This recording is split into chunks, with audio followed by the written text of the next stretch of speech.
এটা কি তোমার বাড়ি? জি ম্যাডাম। কাকে বের করে দিচ্ছ তুমি? ও হচ্ছে আমাদের বাড়ির সৎ ছেলে। এতদিন পর্যন্ত আমাদের বাড়িতে ছিল কাদের ছেলে হিসাবে, কিন্তু আজকে এত বড় একটা অন্যায় করছে, তারে আর ক্ষমা করতে পারি না। এই কারণে বাড়ি থেকে বের করে দিচ্ছি। ও বুঝি তোমার সৎ ভাই? জি ম্যাডাম। তাহলে তো তোমাকে আমার অফিস থেকে বের করে দিতে হয়। মানে কি বলছেন ম্যাডাম, আমি তো ঠিক বুঝলাম না। কারণ তোমার পায়ের নিচের যে মাটি, সেটা তো তুমি ওনার জন্যই পেয়েছো। তোমার চাকরিটাও তুমি ওনার জন্যই পেয়েছো।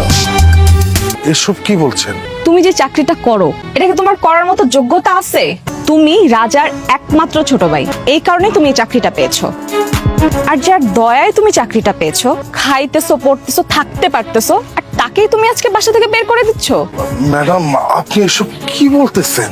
এই যে আপনার কিসের এত অহংকার? আপনার তো এর আগেও একটা বিয়ে হয়েছিল, তাই না? সেখানেও আপনার প্রথম স্বামীকে ডিভোর্স দিয়ে এই সংসারে এসেছেন, এখানেও সে ঝামেলা লাগাচ্ছেন। আপনার নিজের বাবাও তো আমার অফিসে চাকরি করে। আমি চাইলে যে কোনো সময় তাকে চাকরি থেকে বরখাস্ত করতে পারি। তখন আপনার বাবা কোথায় যাবে জানেন? রাস্তায় এসে দাঁড়াবে। তখন মানুষের বাসায় কাজ করে খাওয়া ছাড়া তার কাছে আর কোনো উপায় নাই। আপনি জানেন যাকে আপনারা বাসা থেকে বের করে দিচ্ছেন, এই মানুষটা কত মহৎ। ওনার কিন্তু চাকরিটা যায়নি, সে কিন্তু নিজে ইচ্ছা করে চাকরিটা ছেড়ে দিয়েছে। এই মানুষটার সততা ও ব্যবহার দেখে আমি মুগ্ধ হয়েছিলাম। আমি তাকে বিয়ের প্রস্তাবও দিয়েছি, কিন্তু সে ওইটা প্রত্যাখ্যান করে চলে এসেছে।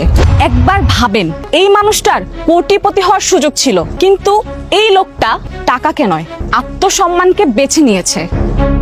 আজকের পর তোমার হাজবেন্ড এবং তোমার বাবাকে আমি চাকরি থেকে বরখাস্ত করলাম। কি বলতেছেন এইগুলো আপনি? আমার রেফারেন্সে যদি আমার ভাইয়ের চাকরি দিয়েও থাকেন, কিন্তু ওর কাজটা তো আমি করে দিয়ে আসি না। এই যে প্রতিদিন সকালবেলা উঠে কিছু নাকে মুখে দিয়ে সে দৌড় দেয় অফিসের জন্য, কত কষ্ট করে অফিসে যায় ও, কখনো বাসে যায়, কখনো হেঁটে যায়, আমি তো দেখছি। আর সারাটা দিন অফিসে কি পরিশ্রমটা করে, সেই কাজগুলো নিশ্চয়ই আমি করে দিয়ে আসি না। সেই কাজগুলো ওর নিজের যোগ্যতায় করে, তাই তো মাস শেষে কটা মাইনে দেন। আপনি ওকে বরখাস্ত করতে পারেন না। ঠিক আছে, বরখাস্ত করব না, তবে আমার দুটো শর্ত আছে। কি শর্ত ম্যাডাম? তোমার মেয়েকে রাজাকে দিয়ে দিতে হবে। জি দিয়ে দিলাম ম্যাডাম। আর আরেকটা শর্ত। আর এই যে তুমি আমার অফিসে আবার জয়েন করতে হবে। আমার যে একটা শর্ত আছে। তোমার আবার কি শর্ত?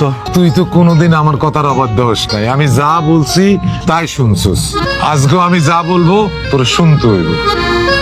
ওরে আমার বাড়ির বড় বউ হিসেবে খুব পছন্দ হয়েছে। তুই অমত করিস না বাপ। তুমি যেহেতু বলছো আমি রাজি। তাইলে আমার এই বউ থেকে ওই বউ বেশি বড় লোক। বৌমা, আমার বৌমা জি জি খুব পছন্দ হয়েছে। পছন্দ হয়েছে জি। তবে এখন থেকে আপনার মুখ সারা জীবনের জন্য বন্ধ রাখবেন।